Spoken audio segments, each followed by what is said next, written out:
Sahara, we bring on-spot news, live analysis, expert discussion. Every day, our lives are occurrence, war, and the world economy. The people cannot delegate to government the power to do anything which would be unlawful for them to do themselves.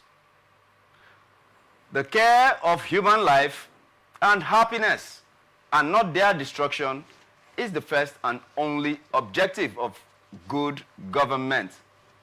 With that, I welcome you to ATN Politics.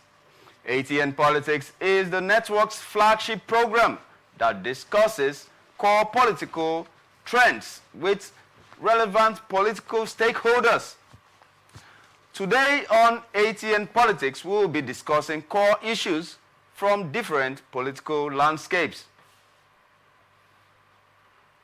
In Edo State, Shaibu donates campaign office structure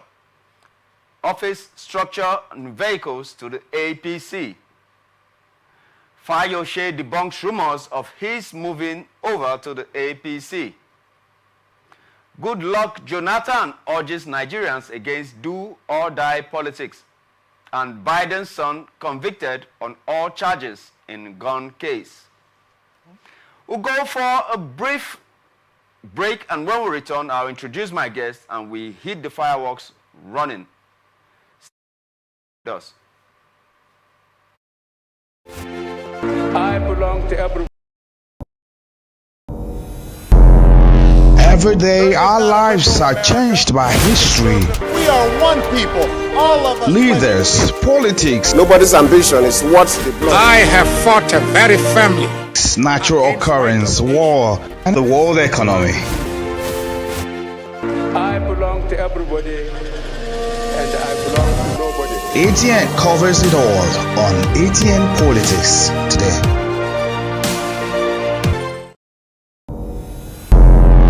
Every day, our lives are changed by history. We are one people, all of us. Leaders, politics, Nobody's ambition is what they belong. I have fought a very firmly. natural occurrence, war, and the world economy. I belong to everybody, and I belong to nobody. ATN covers it all on ATN Politics today.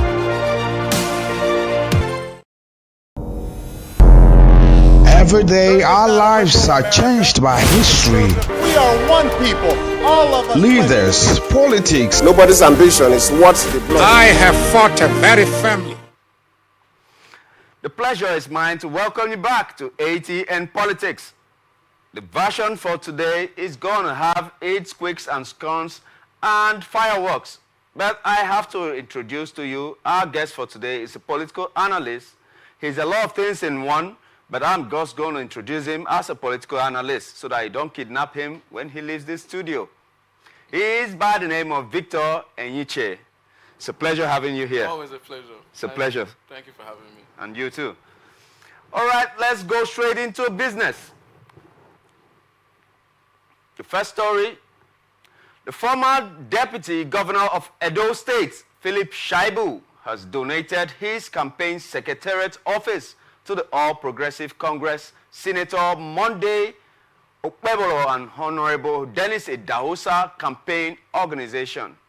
The office, located along Airport Road in Benin City, served as the headquarters of Shaibu's gubernatorial campaign until his impeachment in April.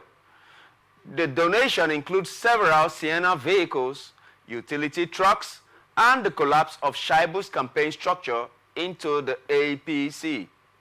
This development comes after Shaibu received members of the APC Campaign Council, led by the Director General, Senator Matthew Urohide, at his campaign office.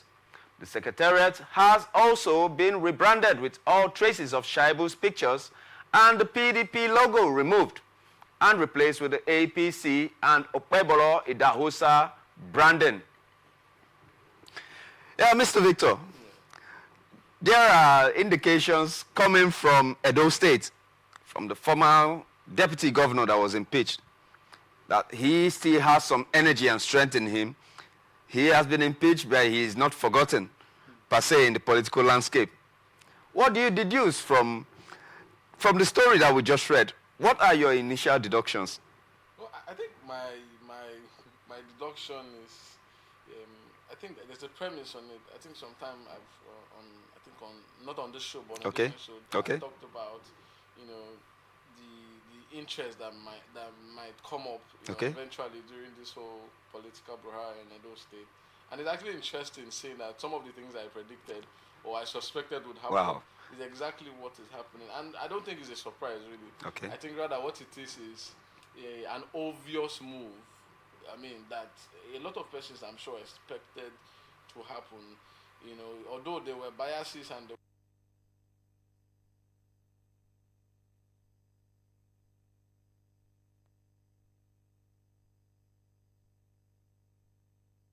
because it's going to make the election more competitive and more fierce. Exactly. Now there's a strong opposition, unlike prior to the time when we had, just the current governor's candidate. Right now we have two serious candidates. Exactly. They are both incumbent in the sense that one is the incumbent of the governor, PDP, is the party in power in Edo State, whereas the APC is the party in power, the presidency, national. So it's going to be an interesting election, and I know that Tinubu, the presidency, would want to, that's representing the APC now, would want to, maintain or gain more states. APC doesn't have more states in the south. Yeah. And I'm sure the APC would want to grab, as many as possible states from the south. So it's going to be an interesting one. It's going to make the election interesting. But one of the things that I want to focus on is, or I would like to see, is how the people of Edo State would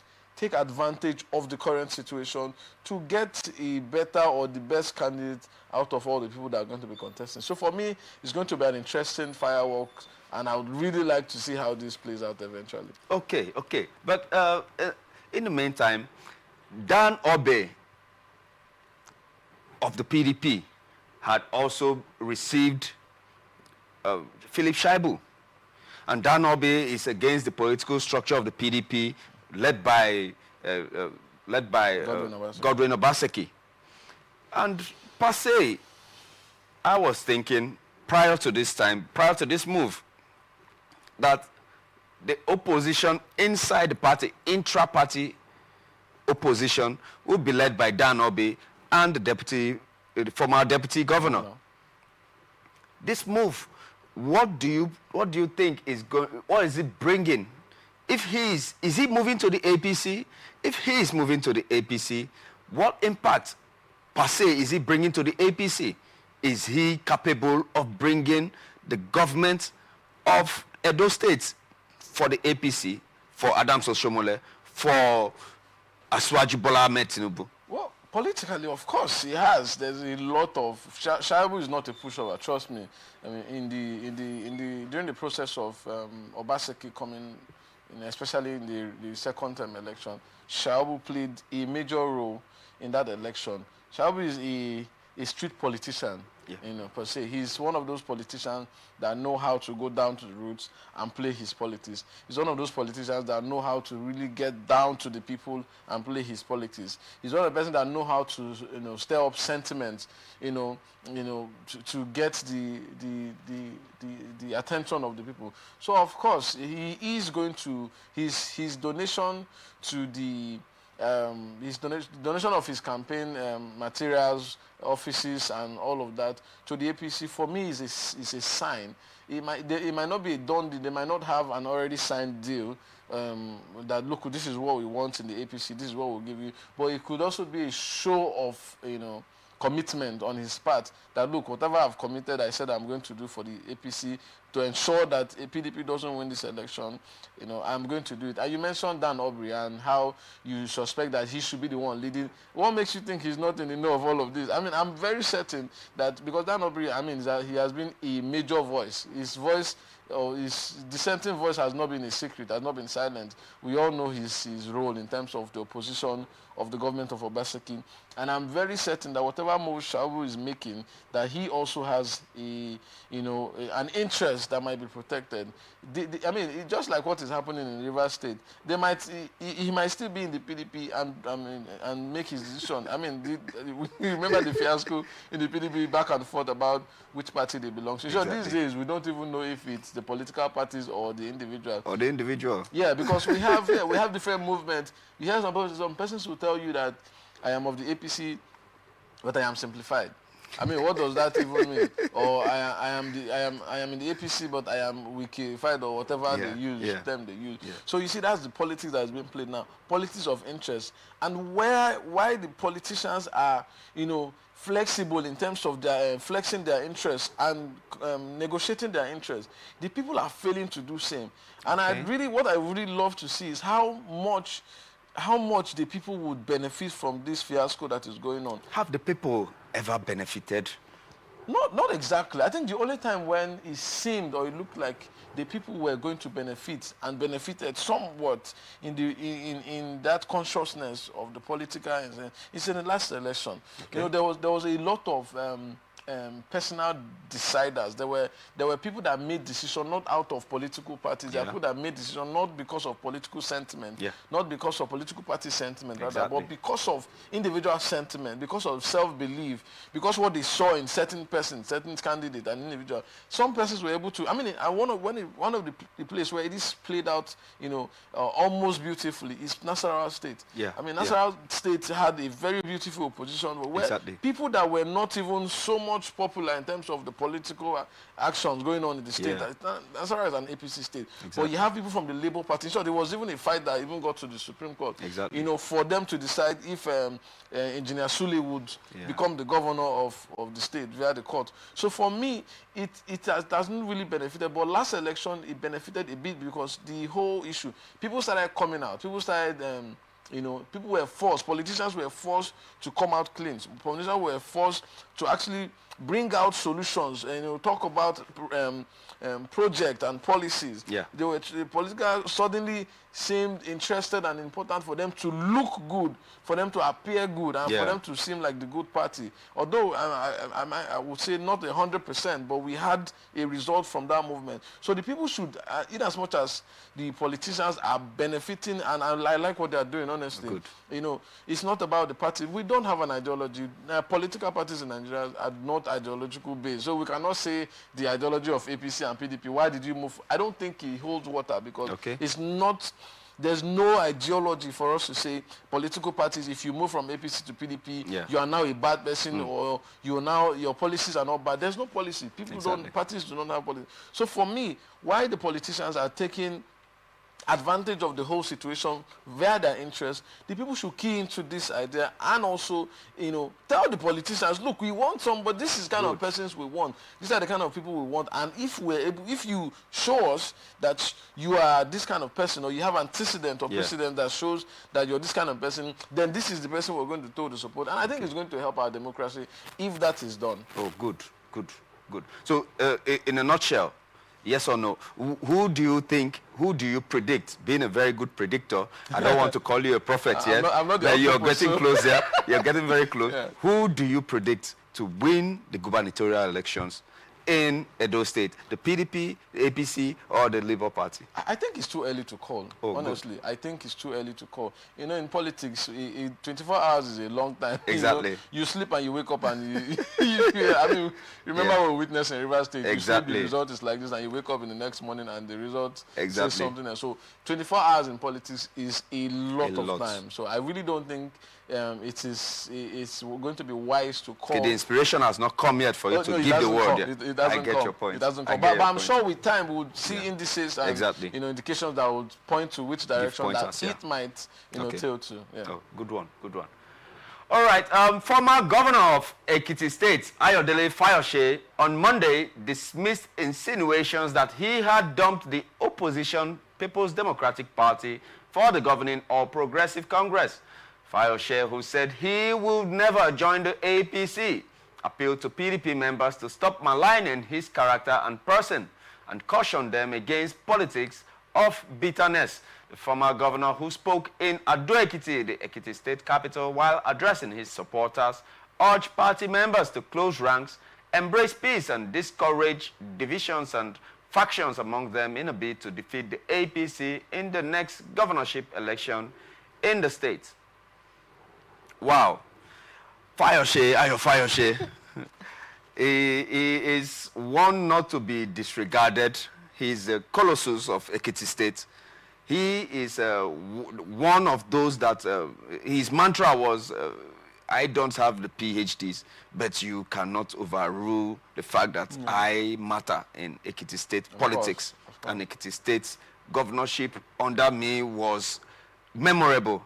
And he should also register, in my own opinion, into the Actors Guild of Nigeria, because he is a center stage politician. And the center stage with the limelight and everything on him. Right now, he is also having accusations from even within his party that he is moving to the APC because the governor, Oyebanji, has been paying so many courtesy calls to him, both in Lagos, both at home. And he is saying that, I mean, this is not political.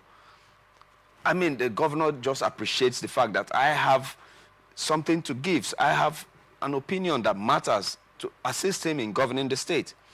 Are the leaders or are the members of PDP in Ekiti State, is their fear grounded that he might leave the PDP, despite what he said?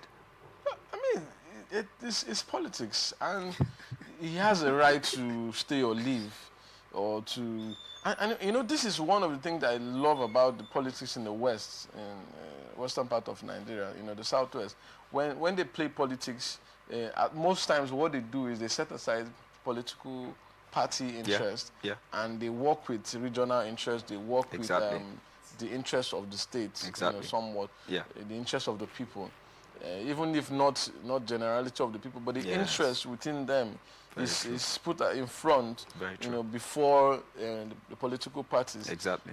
So for me, it makes no. I mean, is Wike not a member of the PDP, and he's still with his current minister appointed by the President of the Federal Republic of Nigeria, who is an APC man. Exactly. You know, that alone, I'm sure, would embolden most of these politicians, like Fayose. So we don't need to move. I mean, even if Wike, the former governor of Rivers State, a staunch PDP man, can work with the president, then how about me, that is the brother of the president, that is closer to the president? I think, I mean, I can stay where I am in the PDP, and also, and you know, there's this thing about politics that is going on. Right now, I see a struggle for the hold of politics in Nigeria, and I'm seeing that it's quietly going beyond a single political party. It's quietly going beyond the time where a single political party would hold the nation. You know, it's slightly, you know, sliding down that hill. And what is happening now is that people are realizing that getting support is not necessarily from a particular political party. So Fayose staying in the PDP, I think it's the same game that Wike is playing. For me, I don't see anything wrong. And I'm sure there are some persons in the PDP in Ekiti State that probably want the influence of Fayose reduced so that they can, you know, exercise certain type of influence. It happens in the party. So I feel that is what is happening and why the news. And even if they said no smoke without fire, I don't see anything wrong with Fayose meeting with the governor, you know, constantly. I mean, we see several times, several occasions where you see the Adeleke, the governor of your state, Osun State, you know, with the governor of Lagos State, and how they talk and fraternize. And this is not necessarily politics sometimes. So for me, I think the politics played in the Southwest sometimes goes beyond, you know, the idea of political parties, and it's beautiful to see. I really wish that we in the South, the South, on the Niger Delta, could play such politics, where whenever politics or elections are over, there are certain sentiments are set aside, and then the politics of governance would commence, would take center stage. If we see that, I'm sure that the region, the Niger Delta region, the Southern region would develop better than we're doing right now. Exactly. So for Fayose, I think it is in his right, completely in his right, to associate with whichever party or whichever individual he wants to associate with. That doesn't take away the fact, or that doesn't say which party he belongs to. I think it's just freedom association he's expressing, and for me, that should not be a yardstick to. And of course, it's not a yardstick for them to say this is the political party he belongs to or he's moving. And with the play of things recently in the country, I think it's safe to say that politicians have. They used to be done, but used to be done at night. Used to be done in secret. Exactly, clandestine.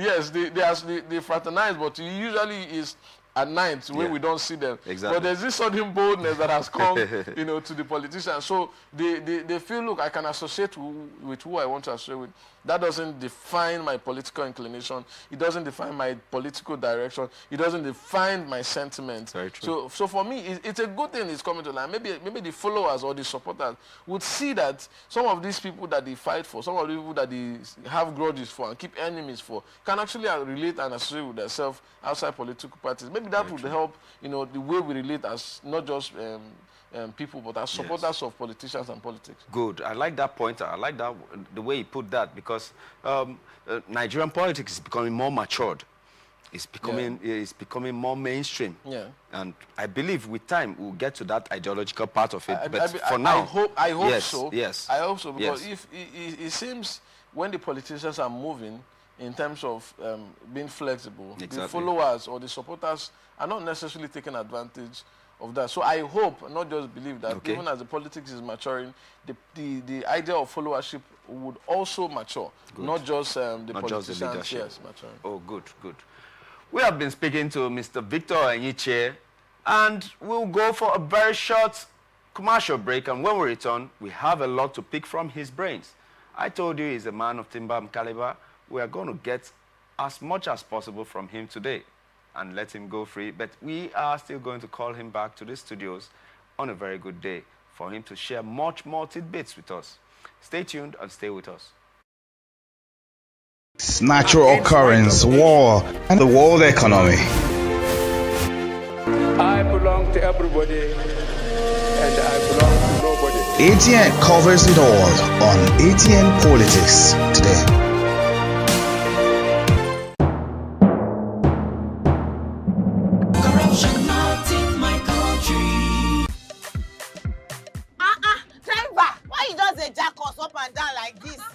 I hope nobody carry belle. Why you ask? Oh? Because this road where they see, so it no guarantee safe delivery. We just vote for government, but we not get good governance. At all. Road so no day. Light outside. The infrastructure we can't turn to be forbidden fruit for the people. Corruption, spoil everything.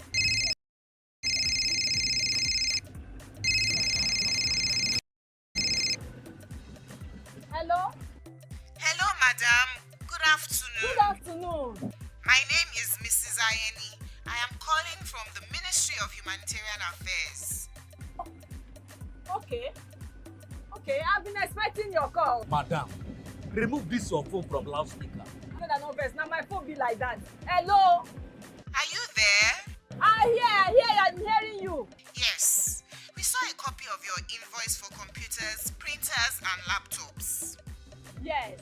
Are you working on them now? Ma, the prices you quoted are way too high now. Madam, sorry, please don't cost. We found the laptop you said is 1.8 million naira for 600,000 naira. Hello? Now my body network there. I can't hear you. Network is bad. Madam, we can hear you. Continue. Hello, I can't hear you. We call you back. That behavior not good now. Madam, now this kind behavior they kill our country. You suppose do things differently, make Nigeria for better. Corruption not in my country. This message is brought to you by the Akinfade Foundation, the MacArthur Foundation, and with broadcast support from Atlantic Television Network. Corruption not in my country. I don't get a lot. Boy, they won't booga me small. They say, man, give. Every day, our lives are changed by history. We are one people, all of us. Leaders, politics. Nobody's ambition is what the blood. I have fought a very firmly. Natural occurrence, war, and the world economy. Good to have you back on ATN Politics on Atlantic Television Network right here in the big city of Port Harcourt. This is the center stage of national politics. This is the center stage of political rigmarole. If you don't believe it, grab your newspapers and you will see that Rivers State is the state for political machinations. And right here in the studios, we still have a political analyst of repute, Mr. Victor Enyiche. It's a pleasure, sir. Pleasure is mine. Thank you very much, sir. All right, let's dig deep into what we have in front of us. Former Nigerian President Goodluck Jonathan has said that Nigeria, under the leadership of President Bola Ahmed Tinubu, must do everything within his powers to address factors fueling do-or-die politics in the country. Jonathan, who disclosed this on Tuesday at a public lecture marking Nigeria's celebration of 25 years of uninterrupted democratic governance held at the State House Conference Center in Abuja, said that the political elite and the masses should phase out the region, religion, and other factors propelling politics of bitterness. He urged President Tinubu to encourage a democracy where all citizens are given free will to express themselves without friction, and argued that the political class and elites must lead by example and their lifestyle must reflect that they were elected to the position by the electorate. He also stressed on the need to ensure that the dividends of democracy are felt by all Nigerians regardless of economic status, social class, adding that a situation where children of political office holders are seen spraying dollars at parties is not democracy that Nigerians want to witness. He advocated for a model of democratic practice that will be more inclusive, more and reinforce social cohesion. One good thing I like about a former president, Goodluck Jonathan, is he's more of an idealist. He sees what ought to be and not what is already. But I see this as a pipe dream. Do you see that? The way I see it, that it's just a dream for us to strive towards. But it is not the reality on ground that the elites and the electorate must be on the same page. The rich and the poor, all classes, region, religion should be subsumed into nationality and patriotism. I mean, are we in heaven or we are on earth? Tell me if you feel the same way I do.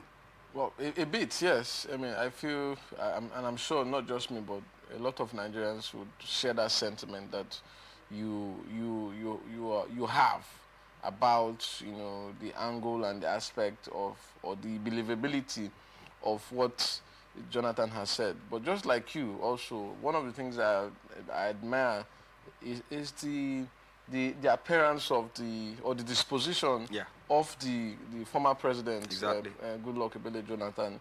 He seems to have a disposition of idealism. He seems to, you know, have an idea of how things should be, you know, while accepting that they are not how they ought to be. He's also known to point out things. I remember last time he came to Rivers State, I think almost in the heat of the crisis. And a lot of persons were anticipating some fire and brimstone, but he did not do that. Rather, what he did was to douse the tension and give a middlemanly advice, you know, an advice that is worthy of the status of a statesman. And while it might be a dream, what he's saying, the things he's saying, they are facts and they are truths. They are expectations, they're how it should be. Even though we're not, it doesn't seem. And one of the things I believe also about the former president is you can also match some of the things he's saying or with the things that he did or his disposition when he was president. So you can, to an extent, match his words with actions taken previously. Exactly. So for that, I think we can give him that listening ear, and try to see if we can utilize some of the advices that has come out of what he said. What he's saying makes a lot of sense. We need to project an idea. Before you talk about patriotism, there has to be trust. Yeah. Without trust, there's no patriotism. Exactly. I mean, people are patriotic to what they trust, to an idea they trust, to the system that they trust has their best interest at heart. If people are not confident in that system, they cannot be patriotic.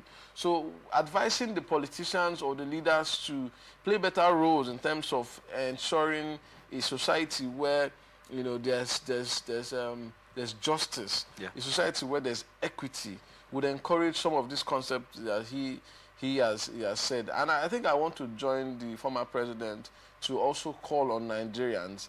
I like the fact that he did not refer to the politicians. I like the fact he did not limit it to leaders. I like the fact he did not say the presidency, because that is what most former leaders will do. Exactly. Point fingers to the presidency or the governors. It's a collective effort. It's a responsibility of us all, Nigeria, very true. To make Nigeria work. And for us to do that, we have to collectively kick against this idea of do or die politics. Look, if the people do not support the politicians, no politician does do or die. No politician goes to the field with guns. No politician goes to drag ballot balls or goes to harass people. It is the people that will do it. Yes. So why we're urging Nigerians is because do not be a tool. Why we're saying do not initiate the idea of trying to subsume or abuse your power, the opportunity given. Do not also be a tool in the hands of people that are of disrepute, people that don't have the people at heart. Do not be a tool in the hands of people that have negative tendencies. So it's a collective thing. It's a two-way journey where both the people commanding and the people following should not be a tool. That way you're going to, we can ensure that the political scenery or the political situation of the country is not pushed to the point where democracy is a do or die democracy, where if you don't win the election, or you want to make sure by every means, whether illegal or legal, to win the election. Yeah. So I think I also join him to call on Nigeria. It's a call in the right direction. Okay. It's a call that is important. It's a call that is right and apt. And I joined my voice to the voice of the former president, Goodluck Ebele Jonathan, to urge Nigerians, to urge us to ensure that we do not encourage do or die politics, to ensure that we create a system, an environment where people understand that the essence of governance or politics is to serve and not to rule. The essence of politics and our democracy is to better the lives of our fellow Nigerians and not to consume, not to to abuse and to steal and to what do you call it now? To intimidate other fellow Nigerians. Exactly. So it's a very important call and very timely, and I pray that we're going to be able to heed to this call and also project the idea of ensuring that politics is played, within the realm of sensibility and morality. Good one. Well placed. But at the same time, I'm about to shake some tables. Of course, you need to shake it. Yeah, it's going to shake. It's going to shake. Now, see where I'm coming from. I do not take out anything from what your position, your postulation that you just made now. Apt, on point. My next comment should not interfere with what you just said, because exactly my position too. I am behind every word that former President Goodluck Ebele Jonathan said in this piece. There's a but. It is easy. The table shaker comes now. It is easy to pontificate when you are outside political office. This is the same Jonathan that his wife interfered in Rivers politics without his being able to rein her in. His wife took the microphone from the mouth of a sitting governor. His wife worked with the present minister of the FCT, Nyesom Wike, to make it uncomfortable for Rotimi Chibike Amechi. He is the same president that the Nigerian Governors Forum, 16 was greater than 19. Is it very easy to pontificate when you're outside political office, or do the right thing when you have political power in hand? Is he speaking? Is it a case of double speak? Is he being righteous now because he is no longer in power? If any president is in power, would he be able to say exactly and mean exactly what he is saying, doing, and speaking? Well, you know, you ask a question. For me, I feel it's more of a rhetorical question, because you and I already know the answer. It's just like watching a football game or any game of that matter. When you're outside, it seems like you would always do a better job than the person coaching. It seems like you are seeing certain things, or you seem to see the mistakes being made on the field of play better than the person making the decision. Exactly. At time. But then again, you'll also understand that it's different when you're in the action. It's different when you're involved in the action and taking decision, and when you're outside. We all agree with that. But what I'm saying, it still doesn't take away the credibility of what Jonathan has said. Now, that's why I said, I emphasize, look at what he said. He said, you know, he's urging all Nigerians. All Nigeria, this includes himself. This includes whoever is president now. This includes whoever would become president. This includes whoever would have an opportunity to lead any different position. So I understand why you asked a question saying, is it speaking from the two sides of his mouth? You know, how did he fare when he was president? Exactly. And when he had the opportunity to make certain decisions. But one of the things that I will also want to remind you, since we're going on reminders, is that the same way you mentioned Jonathan and all of these things that happened, it was the same Jonathan. You know the role Jonathan played, which is very important in the peace, the realization of peace for this country after the elections. Look, I was in Abuja during that time of the election. I know how, in short, there was a lot of heat. There was a lot of heat going on. Coming from the north. Yes. Coming from the north central. There was a lot of heat going on. And Jonathan's decision at that time played, or would have played, or played basically a major role as to what happens or what happened after that election. Trust me, Jonathan would have resisted. He had the opportunity of refusing and saying, no, this is do or die. Just like what we're talking about. Exactly. He had the opportunity. He was a sitting president. He was the incumbent president. Jonathan had the opportunity of insisting that, no, I have not lost this election. He had the opportunity of disrupting the processes and saying election was cancelled, election was scattered, you know, cause some type of violence just to make sure that he doesn't concede defeat. Exactly. But that was not done.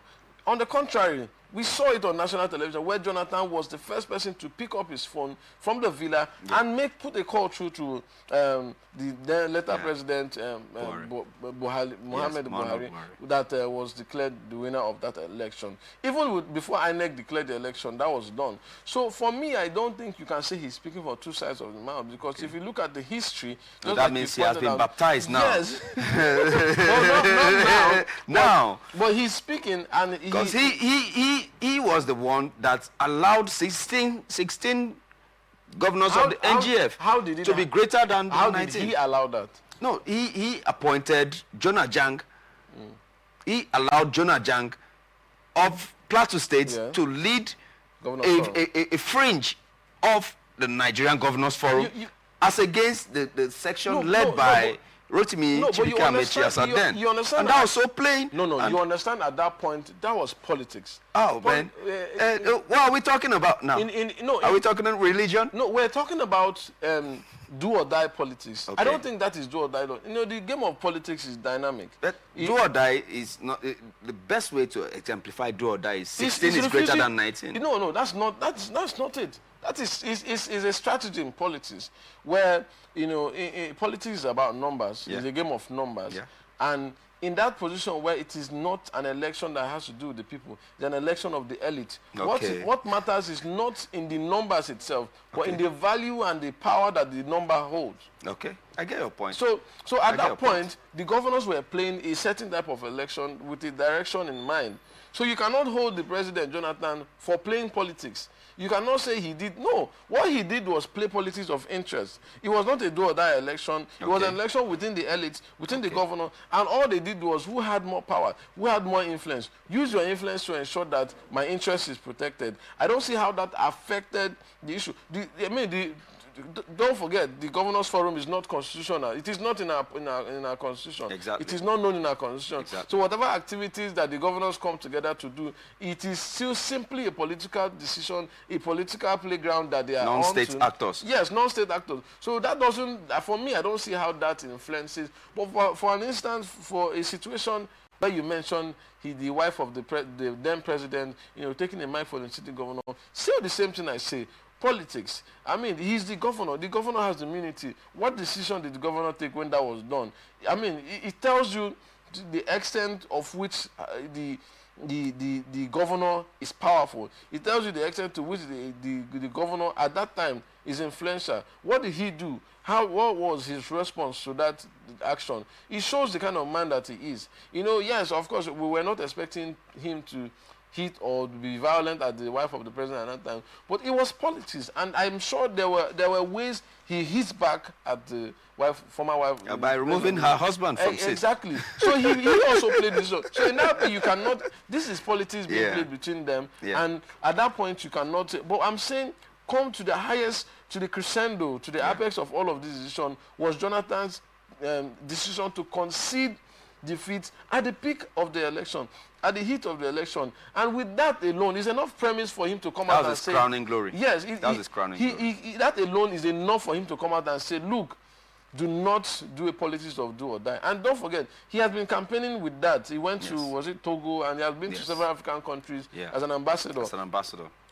For the African continent. And what he means is that he has matched his words or with his action. He can point out to, look, I had the opportunity. I mean, I watched his interview on CNN after that election. He said it, and look, I had the opportunity. People were calling me and saying, Oga, we no go agree. We're going to fight this. But he refused. He did not even go to court.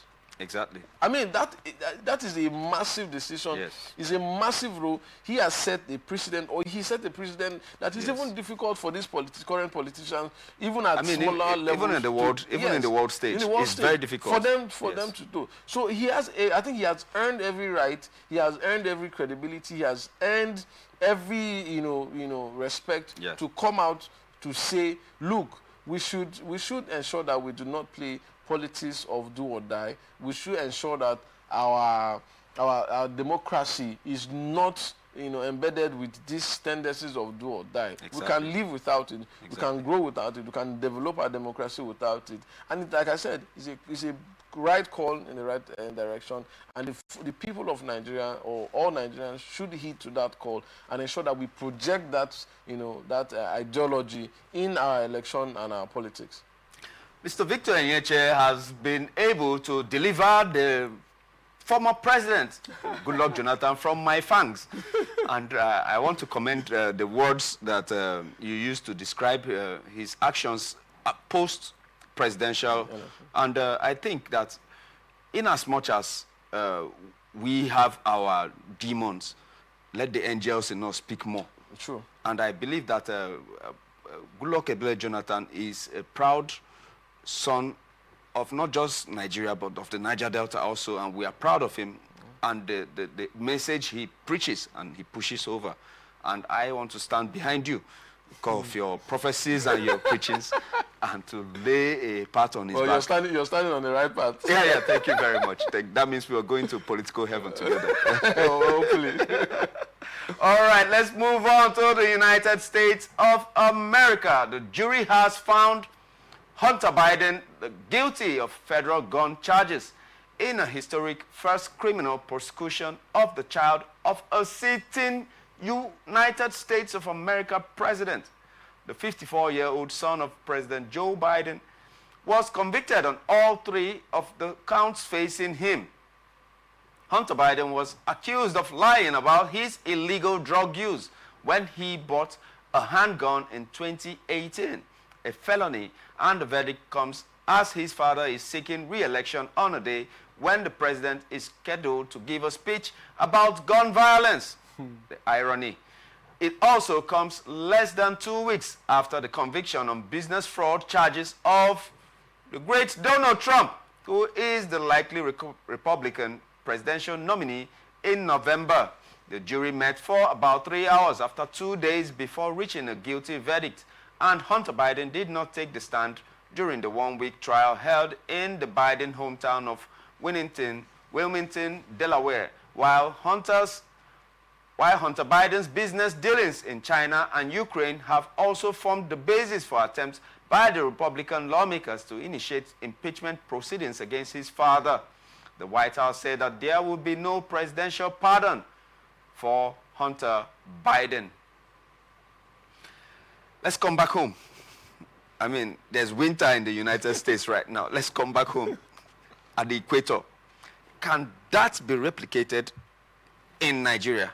That the son of the sitting president will be taken to court, charged by a jury of his peers, and convicted, but found guilty of charges against him, because the conviction is coming in the next 2 weeks or so, and found guilty of charges against him of gun possession, of drug abuse, and the United States of America did not implode. Can that be replicated not just in Nigeria, in any African country?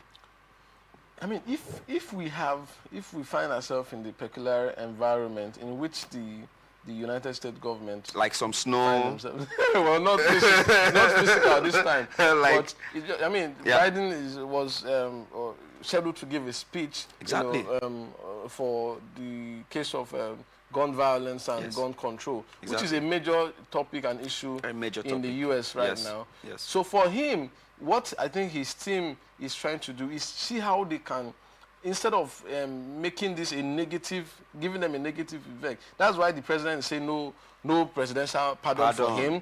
And also, of course, after the judgment I was watching on CNN, he also went to hug him and showed solidarity and said, okay, that he believes in the law and the law should take the full course on all of that. Because of the election, if we have a case where a president is preaching anti-drug laws in Nigeria, and the son of the current president has a son that has been convicted or is on trial for that issue, I tell you that he would, instead of letting it hurt his campaign, would want to twist it, which is what I believe the team of the president is doing, to suit his agenda, that I am willing to fight this agenda, even if it involves a person. I mean, so if a good strategic team would be able to twist this to favor the president and say, look, to tell you that I am willing to fight. Imagine if it's my son, I really don't care if it's my son. I would let the law take its course. What more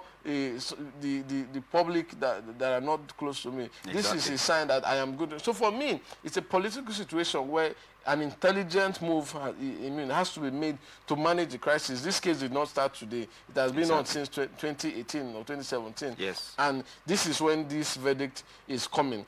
And this is coming at the time when the election is close and heated with Donald Trump. You don't forget, Donald Trump recently also had his own hit. From a judgment. The first U.S. president. The first president to have that conviction. Criminal charges, So you see that it's an interesting political play, but what would happen is how intelligent, and I mean, these guys do it so well. They put up some beautiful team, not like what we do here. But so that's why I say, if we have an environment where our politics, our democracy is taken to that point where intellectuals are allowed to control the situation, I'm sure it's possible. If something happens, what you want to do is, like we say in the press, I mean, negative press is also press. It's press. In fact, it's good press. Yeah. So what we're able to do is try to see if you can strategically channel the consequences of this case, that it doesn't hurt you, but rather it will make sure that your case is favored. So you can easily convert it and say, look, we're not going to give him presidential pardon, we're not going to appeal, we're not going to do all of that, we're going to let the courts take his full course, Exactly. run his full course. And if I can do that for you, for him, it's going to even add the plus to his campaign. Exactly. If I can do that for you, I'm letting you know, this is to let you know my zeal, my commitment to the United States of America. Exactly. So for me, it's an interesting one. And if we have that situation where we have an environment where things work as they ought to work, Exactly. I think it's going to happen. But with the current situation we have in Nigeria, you and I know it's not possible. Wow. First of all, the case would not even go to this point Exactly. where the son of the current sitting president would be pronounced. They would sweep it under the rug quietly. So we're not there yet, but I think it's a good premise for us to learn how to play politics better in Nigeria. We have been speaking to a political juggernaut, a political analyst of repute, Mr. Victor Enyiche, and I have enjoyed every bit of his analysis, and I know you have also. And I am asking you to keep it locked on Atlantic Television Network, because this is a wrap, and today's episode has gladly or painfully come to an end. Do well to keep a date with us same time tomorrow, and by popular demand, we will call him back on this stage again to share so much more. Thank you so much, Mr. Victor. The pleasure is mine. It's a pleasure. Thank you for having me. Thank you. Stay connected on ATN socials, Facebook and YouTube, Atlantic Television Network, Instagram and TikTok, Atlantic TV Network 1, on X, Atlantic TV Net, or watch us live on our website, atlanticnetwork.tv. I remain your host, Raymond Ken Mbata. Peace and unity are the pathways to progress. Thank you for watching, and stay tuned to Atlantic Television Network. I belong to everybody, and